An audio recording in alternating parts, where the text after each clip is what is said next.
குரு பகவான் இப்போது யோகாதிபதி, உங்களுக்கு பாக்கியாதிபதியாகி ராசியிலேயே உச்சமாக இருப்பது என்பது பருத்தி புடவையா காய்ச்சதுன்ற மாதிரியான ஒரு பெரிய விஷயம். 4 வருஷமாவே நீங்க நல்லா இல்லை. சனினாலே பயந்து போயிருந்த அத்தனை கடகராசிக்காரர்களுக்கும் ரிலீஃப் கிடைக்கக்கூடிய அருமையான நல்லவைகள் இப்போது. மதிப்பு போனது திரும்ப வரும், இழந்த கௌரவம் திரும்ப வரும். இந்த கோச்சார ரீதியா குரு பகவான் ராசியில உட்கார்றது பெரிய யோகங்களை கண்டிப்பாக கொடுக்கும். ரெட்ரோ ஆன்மீகம் நேயர்கள் அனைவருக்கும் இனிய நல்வாழ்த்துக்கள். எல்லோரும் நன்றாக இருப்பீர்கள். இப்பொழுது 2026 ஜூன் மாதம் 2ஆம் தேதி இந்த வருடத்துடைய குரு பயிற்சி வருகிறது. பொதுவாகவே இந்த வருடாந்திர பயிற்சிகள்னு சொல்லப்படக்கூடிய சனி பயிற்சி, குரு பயிற்சி, ராகுகேது பயிற்சிக்கு மக்கள்கிட்ட ரொம்ப எதிர்பார்ப்பு இருக்கும். சனி பயிற்சின்றது 2.5 வருஷத்துக்கு ஒரு தடவை, ராகுகேது பயிற்சின்றது 1.5 வருஷத்துக்கு ஒரு தடவை. அதாவது சனி பயிற்சியை மாதிரி கொஞ்சம் கம்மி, 18 மாதத்துக்கு ஒரு தடவை ராகுகேது பயிற்சி. இந்த குரு பயிற்சி 12 மாதங்கள் அல்லது 13 மாதங்கள், அதாவது ஒரு வருடத்திற்கும் கொஞ்சம் ஒரு 4 நாட்கள் 10 நாட்கள் மேலாக இருக்கக்கூடிய அமைப்பு. உண்மையிலே இந்த 3 கிரக பயிற்சிக்கு தான் நம்ம பெரிய முக்கியத்துவம் கொடுக்குறோம். ஏன்னா இவைகள் தான் வருடாந்திர கிரகங்கள். ஒரு வருடம் ஒரே இடத்துல நின்று நல்லதையோ அல்லதையோ செய்யக்கூடிய ஒரு கிரகங்கள். சனி பயிற்சினாலே ஒரு பயம் வந்துருங்க. ஐயோ, சனி இந்த இடத்துல ஏடாகுடமான ஒரு இடத்துல வந்துட்டார்னா, 7.5 சனி பிடிச்சிருச்சுன்னா, அஷ்டம சனி பிடிச்சிருச்சுன்னா, இந்த மாதிரி ஏதாவது ஒரு கெட்டதுகள் எனக்கு நடக்குமே அப்படிங்கிற ஒரு வேதனை கலந்த எதிர்பார்ப்பு கண்டிப்பாக சனி பயிற்சியில் இருக்கும். ஆனால் குருப்பெயர்ச்சி அப்படி இருக்காதுங்க. குருப்பெயர்ச்சி எடுத்துக்கிட்டிங்கன்னா ஒரு நல்ல இடத்துல இந்த மனுஷன் வந்துட மாட்டாரா? ஏன்னா சனி 3 இடங்களில் மட்டும்தான் 30 வருடம் கொண்ட இந்த சுற்றில் சனி 3 இடங்களில் மட்டும் கிட்டத்தட்ட 30 வருஷத்தில் 7.5 வருஷம் மட்டும்தான் அவர் நல்லது செய்வார். மிச்சம் 22 வருஷம் தொல்லையில் பண்ணுவார். ஆனால் குரு அப்படி இல்லைங்க. கிட்டத்தட்ட 5 இடத்திற்கு மேலே எவர் ராசிகளுக்கு 2, 5, 7, 9, 11 என்கின்ற 5 இடங்களில் வரும்போது அவர் மிகப்பெரிய நல்லதுகளை செய்வார். உங்கள் ராசிக்கு குரு பகவான் 2ஆம் இடத்திற்கு வர்றார், 5ஆம் இடத்திற்கு வர்றார், 7ஆம் இடத்திற்கு வர்றார், 9ஆம் இடத்திற்கு வருகிறார், 11ஆம் இடத்திற்கு வருகிறார்னா ஒரு வருடத்திற்கு மேலாக நல்ல பலன்கள் கண்டிப்பாக இருக்கும். அதில் ஒன்றும் மாற்றமே கிடையாது. அதனால குருப்பெயர்ச்சியை பற்றி நம்ம கொஞ்சம் ஒரு எதிர்பார்ப்போடு இருப்போம். இந்த இடத்துல இந்த நேரத்துலையாவது கொஞ்சம் வந்துட மாட்டாரா? போன வருஷம் நல்லா இல்லை, இந்த வருஷம் டக்குன்னு நல்ல இடத்துக்கு வருவார். குருப்பெயர்ச்சியில் நல்ல இடத்துக்கு அவர் வந்திருந்தால் என்ன, கல்யாணம் ஆகாதவங்களுக்கு குருபலம் இருந்து கல்யாணம் ஆகும். பணம் இல்லாதவர்களுக்கு பணம் கொடுக்கக்கூடிய அமைப்பு, புத்திரபாக்கியம் கிடைக்காதவர்களுக்கு புத்திரபாக்கியம் இருக்கக்கூடிய அமைப்பு, வாழ்க்கையில் சோதனை வேதனையாகவே பார்த்திருக்கிறேன் என்கின்ற அவரவருடைய வயதிற்கேற்றாற் போல மனதில் இருக்கக்கூடிய உடலில் இருக்கக்கூடிய வேதனை சோதனைகள் எல்லாவற்றையும் அப்படியே டக்குன்னு மாற்றக்கூடிய அமைப்பு இந்த குரு பயிற்சிக்கு உண்டுங்க. அதனால தான் அந்த குரு பயிற்சி நமக்கு நல்லதை செஞ்சிடாதான்ற நிறைய பேருடைய ஏக்க அமைப்புகளில் கண்டிப்பாக இருக்கிறது. சரி, இந்த வருஷம் எப்போ குரு பயிற்சி நடக்குது? 2026ஆம் ஆண்டு ஜூனில் 2ஆம் தேதி, வருகின்ற ஜூன் மாதம் 2ஆம் தேதி இந்த வருடத்துக்கு குரு பயிற்சி நடக்குது. மகரம், மீனம், விருச்சிகம் ஆகிய ராசிகளுக்கு மிகப்பெரிய நல்ல மாண்புகளை தன்னுடைய பார்வையின் மூலமாக செய்ய போகிறார். இப்போது மேஷம் முதல் மீனம் வரையிலான 12 ராசிக்காரர்களுக்கு எப்படிப்பட்ட அமைப்புகள் இருக்கும் என்பதை இப்போது பார்த்து விடலாம். கடகராசிக்காரர்களுக்கு இதுவரை 11ஆம் இடத்தில் இருந்து வந்த குரு பகவான் இப்போது யோகாதிபதி, உங்களுக்கு பாக்கியாதிபதியாகி அவர் லக்ன ராசியிலேயே உச்சமாக இருப்பது என்பது பருத்தி புடவையா காய்ச்சதுன்ற மாதிரியான ஒரு பெரிய விஷயம். 4 வருஷமாவே நீங்க நல்லா இல்லை. அதுவும் 2022, 23, 24 உங்களை போட்டு புழிஞ்சு எடுத்துருச்சு. அந்த அளவுக்கு அட்டமத்த சனியின் ஆதிக்கத்தினால் கடுமையான நெகட்டிவ் அமைப்புகளை கண்டிருந்த, கொஞ்சம் அல்லல் பட்டு கொண்டிருந்த, சனினாலே பயந்து போயிருந்த அத்தனை கடகராசிக்காரர்களுக்கும் ரிலீஃப் கிடைக்கக்கூடிய அருமையான நல்லவைகள் இப்போது. மதிப்பு போனது திரும்ப வரும், இழந்த கௌரவம் திரும்ப வரும். யார் யாரெல்லாம் வீண்பலி சுமத்தப்பட்டு வேலையை விட்டு போனீங்களோ அவங்களுக்கெல்லாம் பழைய மாதிரி ரெகக்னேஷன் கிடைக்கும். உங்களை விட்டால் யாரும் இல்லைன்ற மாதிரியான ஒரு பெரிய ஒரு ரவுண்டு வரக்கூடிய அமைப்புகள், ஒரு கௌரவம் தலை நிமிர்ந்து நடக்கக்கூடிய அமைப்புகள் இந்த உச்சகுரு பயிற்சினால வருங்க. உங்கள் ராசியிலேயே குரு பகவான் உச்சமாக இருந்து 5, 7, 9ஆம் இடங்களை பார்க்க போகிறார். ராசி புனிதத்தை அடைய போகிறது. ஜன்ம குரு அப்படி இப்படின்னு சொல்லிட்டு எதையாவது ஒன்று சொல்லுவாங்க, நிச்சயமாக கிடையாதுங்க. இந்த கோச்சார ரீதியாக குரு பகவான் ராசியில் உட்கார்றது பெரிய யோகங்களை கண்டிப்பாக கொடுக்கும்.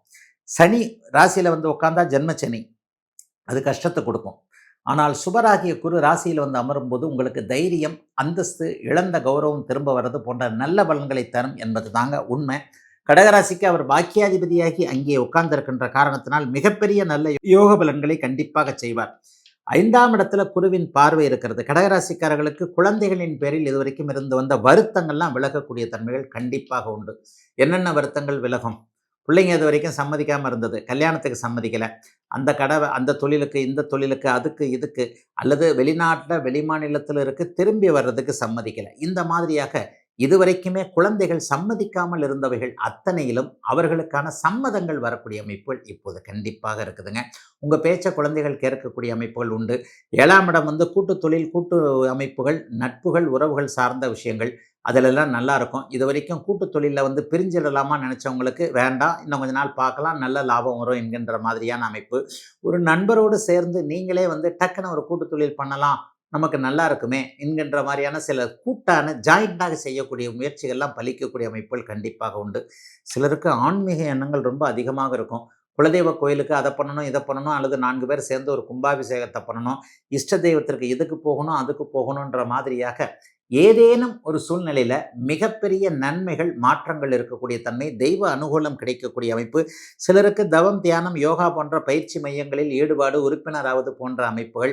சிலருக்கு சித்தர்கள் தரிசனம் கிடைக்கக்கூடிய அமைப்பு. பெரிய மனுஷங்களுடைய ஆசீர்வாதம், சித்தர்களுடைய தரிசனம், சிவ தரிசனம், பெருமாள் தரிசனம் போன்றவைகளை மனப்பூர்வமாக ஏற்றுக்கொள்ளக்கூடிய அமைப்பு. ஜீவ சமாதிகளுக்கு தரிசனம் போகக்கூடிய அமைப்பு. காசி, கயா, கங்கா போன்ற இடங்களுக்கு போகக்கூடிய அமைப்புன்னு கடகராசிக்காரர்களுக்கு மிகப்பெரிய நல்ல மாற்றங்கள் இருக்கக்கூடிய தன்மைகள் இருக்குதுங்க.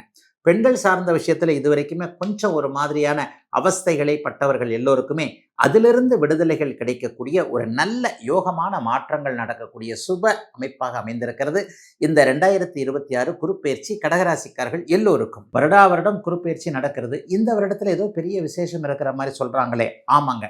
12 அல்லது 13 ஆண்டுகளுக்கு ஒரு முறை குரு பகவான் உச்சம் என்கின்ற அதி உன்னத நிலையை அடைய போகிறாருங்க. அது இந்த வருஷங்க. ஒரு 12 வருஷத்துக்கு ஒரு தடவை தான். இது ஒரு வகையில் ஒரு மாதிரியான பெக்கூலியர் தானே இல்லையா? 12 ஆண்டுகளுக்கு ஒரு முறை மட்டுமே கடக வீட்டில் உச்சத்தை அடையக்கூடிய இந்த குரு பகவான் 12 ஆண்டுகளுக்கு பிறகு இப்போது உச்சத்திலே வருகிறார். அப்போ அந்த உச்சம் அப்படிங்கிற போது உலகம் முழுக்க நன்மைகளை செய்யக்கூடிய இந்த குரு பகவான் கூடுதலாக நன்மை செய்வார்னு எடுத்துக்கலாம். எல்லாருக்குமே குரு வலுத்திருந்தார்னாலே உலகத்தில் அமைதி வரும், ஆனந்தம் வரும், எல்லாருடைய பாக்கெட்லேயும் ஓரளவுக்கு நன்மைகள் இருக்கும், அவரவருடைய பிணி தீரும், பணி சிறக்கும், இப்படின்னு அடுக்கிக்கிட்டே போகலாம். எல்லாருக்குமே நல்லது செய்யக்கூடிய கிரகம் இல்லையா? இந்த குரு பயிற்சியின் மூலமாக குரு பகவான் 3 ராசிகளை பார்க்க போகிறார். விருச்சிகம், மகரம், மீனம். விருச்சிகராசிக்காரர்கள் கடந்த 5-6 வருஷத்துக்கு மேலாக குருவின் பார்வைக்குள்ளே வரல. அவங்க இப்போது குருவின் பார்வைக்குள்ளே வருவீங்க. இந்த குருவின் பார்வைக்குள்ளே வர்றது வந்து உங்களுக்கு இப்போது இருக்கக்கூடிய பயங்கர கஷ்ட நஷ்டங்களை விளக்கக்கூடிய அமைப்பு. மகர ராசிக்காரர்களுக்கு மிகப்பெரிய ஒரு நல்லதுகள் நடக்க போகுது. ஒரு 7-8 வருஷங்களுக்கு பிறகு என்னன்னா, ராசியும் ராசிநாதனும் உச்சகுருவின் பார்வையில் இருக்க போகின்றது. ஒரே ராசி உங்கள் ராசி தான். 12 ராசிலே நீங்கள் ஒரு சிறப்பு வாய்ந்த ராசி இந்த குரு பயிற்சியில். உங்கள் ராசிநாதனையும் அவர் பார்க்கிறார், ராசியையும் பார்க்கிறார். ஆக கூடுதல் சிறப்பு. மீனராசிக்காரர்களுக்கு பார்த்தீங்கன்னா இன்னும் கொஞ்சம் ஒரு நல்ல அமைப்பு தான். உங்களை எல்லாத்துக்கும் இப்போ ஜென்மச்சனி போட்டு வாட்டி வதச்சிக்கிட்டு இருக்கு. குறிப்பாக 20-30 வயதுகளில் இருக்கக்கூடிய அத்தனை மீனராசிக்காரர்களும் உண்மையிலே நல்லா இல்லை. இளைய பருவத்தினர் எல்லாருக்குமே வேலை இல்லை, தொழில் இல்லை, மன அழுத்தம், பணி அழுத்தம், காதல் தோல்வி, இந்த மாதிரியான அமைப்புகளில் உங்களை சற்று பாதுகாக்கக்கூடிய அளவில் இந்த குரு பயிற்சி அமையும் என்பதால் மகரம், மீனம், விருச்சிகம் ஆகிய ராசிகளுக்கு மிகப்பெரிய நல்ல மாண்புகளை தன்னுடைய பார்வையின் மூலமாக செய்ய போகிறார். இதில் இன்னும் ஒன்று என்ன தெரியுங்களா?